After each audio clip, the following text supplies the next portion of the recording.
Hi, I'm Moran of Team Juggernaut AI, and today we're going to be going over the importance of cardio in powerlifting.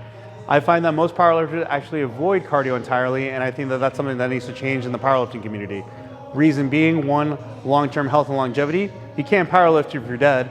Two, I think the added training effect of cardiovascular health is going to help improve strength endurance. And then three, if you are in a weight-bound weight class like myself, because I compete anywhere from 190 to 220, doing any sort of cardio for that is also going to be extremely beneficial, and it's going to make weight cuts a lot easier for myself.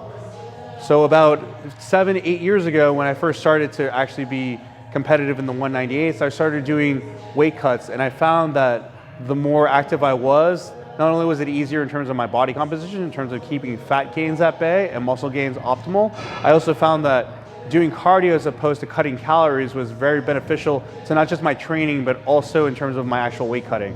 So when most people think about cardio, they think just strictly in terms of like just trying to do instant weight loss as aggressively as possible. So most people will try to do high intensity interval training or HIIT training. That's not what I would recommend for any of us powerlifters, mostly because our intensity is with, the squat, bench press, and deadlift 1 rep maxes, which involves a lot more than just doing high intensity cardio. So in terms of recovery, I like to balance between the high intensity stuff of our type of training versus the light intensity of what cardio should be for most of us.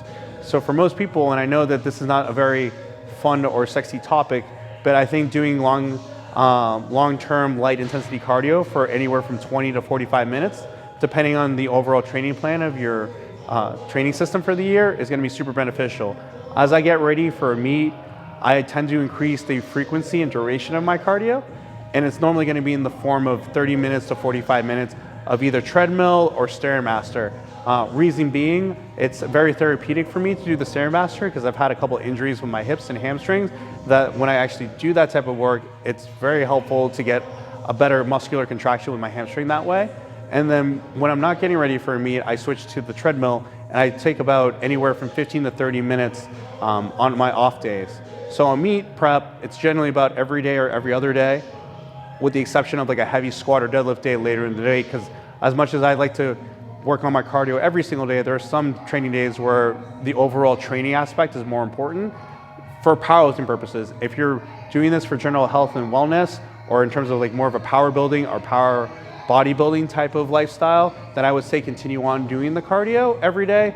But as a competitive powerlifter, I have to pick and choose my battles, because doing long duration cardio, even if it is on the light intensity side, does seem to affect my squat and deadlift training very easily. So I am very mindful of that. So I would normally suggest doing cardio on your off days.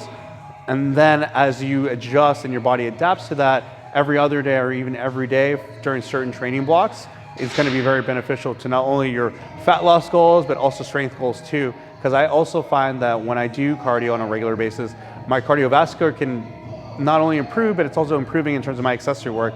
So if I can do all my accessories with more reps or possibly even more weight, because my lungs are not holding me back, then I know not only am I in good general physical preparedness shape, but I'm also going to get more out of my training than I would be otherwise if I didn't focus solely on the barbell.